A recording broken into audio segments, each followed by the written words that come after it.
செல்வம் கிழிஞ்சி போச்சு. எத்தனை வாட்டி கேட்டிருக்க ஒரு புது பேக் வாங்கிட்டானு. அடுத்த மாசம் அம்மா வாங்கி தரேன். சரியா ராசா? போ.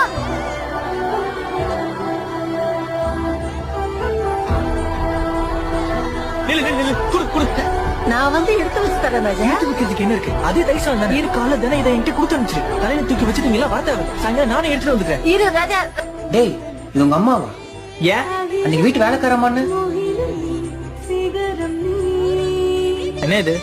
16,000 ரூபாய் பணம் இருக்கு, பத்திரம். தினமும் போஸ்ட் ஆபீஸ்ல வந்து காத்துக்கிட்டு இருப்பேன். நீ மறக்காம போனடி. டெய்லி எல்லாம் பண்ண முடியாதுமா, படிக்கிறதுக்கு நிறைய இருக்கு. அப்ப 2 நாளைக்கு ஒரு வாட்டி. ஞாயிற்றுக்கிழமை காலையில நானே பண்றேன். அன்னைக்கு போஸ்ட் ஆபீஸ் இருக்காது ராசா. அதோட மாசம் மாசம் காசு மறந்தது நீ. பீஸ் கட்டி ஆட்டி கையெழுந்த முடியாதுனால. வேணாம் ராசா, அம்மா பாத்துக்கிறேன். சரி வரேன். என்ன மன்னிக்கலன்னா கூட பரவாயில்லம்மா. ஆனா தப்பிச்சிடாத. அப்படி சொல்லலாமா கண்ணு? அதெல்லாம்